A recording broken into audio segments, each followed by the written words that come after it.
بسم اللہ الرحمن الرحیم۔ السلام علیکم دوستو حضرت ابو عبیدہ بن جراح رضی اللہ تعالی عنہ خلیفہ دوم حضرت عمر فاروق رضی اللہ تعالی عنہ کے زمانے میں ملک شام کے گورنر تھے، اور گورنر شام انہیں اس لیے بنایا گیا تھا کہ شام کا بیشتر حصہ انہوں نے ہی فتح کیا تھا۔ اس وقت شام کے علاقوں میں 4 ممالک شامل تھے: اردن، شام، فلسطین اور لبنان۔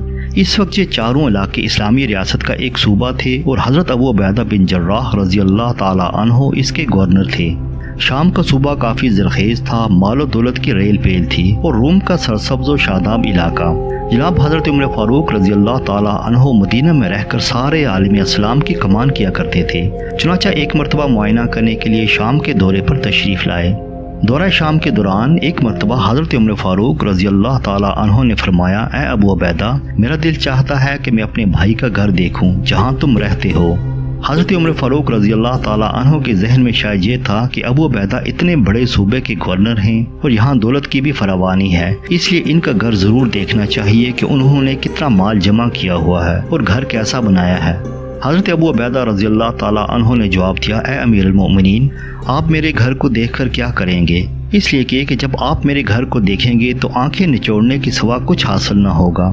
اس پر حضرت عمر فاروق رضی اللہ تعالی عنہ نے اصرار کیا کہ میں بس دیکھنا چاہتا ہوں۔ چنانچہ حضرت ابو عبیدہ بن جراح رضی اللہ تعالی عنہ امیر المؤمنین کو لے کر چل پڑے۔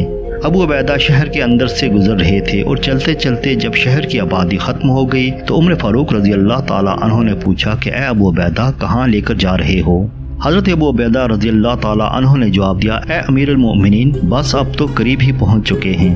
چنانچہ سارا دمشق جو دنیا کے مال و اسباب سے جگمگ کر رہا تھا، اس سے گزر کر آخر میں جا کر کھجور کے پتوں سے بنا جھونپڑا دکھایا۔ عمر فاروق رضی اللہ تعالی عنہ کو اس میں سوائے مسلح کے کوئی چیز نظر نہ آئی۔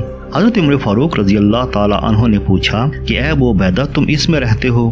یہاں تو کوئی ساز و سامان، کوئی برتن، کوئی کھانے پینے اور سونے کا انتظام تک نہیں، تم یہاں کیسے رہ لیتے ہو؟ حضرت ابو عبیدہ بن جراح رضی اللہ تعالی عنہ نے جواب دیا: اے امیر المؤمنین، میری ضرورت کے سارے ساز و سامان اس جھونپڑے میں میسر ہیں۔ یہ مصلی ہے، اس پر نماز پڑھ لیتا ہوں اور رات کو اسی پر سو جاتا ہوں۔ پھر اپنا ہاتھ اوپر چھپر کی طرف اٹھایا اور وہاں سے ایک پیالہ نکالا جو نظر نہیں آ رہا تھا، اور پیالہ نکال کر دکھایا: اے امیر المؤمنین، یہ ہے برتن۔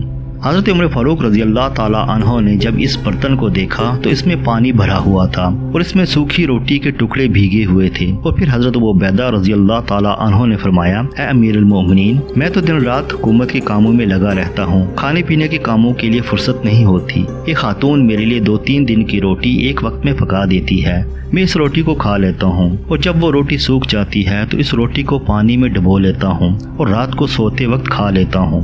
جناب عمر فاروق رضی اللہ تعالی عنہ نے جب یہ حالت دیکھی تو آنکھوں میں آنسو آ گئے۔ حضرت ابو عبیدہ بن جراح رضی اللہ تعالی عنہ نے فرمایا کہ اے امیر المؤمنین، میں تو آپ سے پہلے ہی کہہ رہا تھا، میرا مکان دیکھنے کے بعد آپ کو آنکھیں نچوڑنے کے سوا کچھ حاصل نہیں ہوگا۔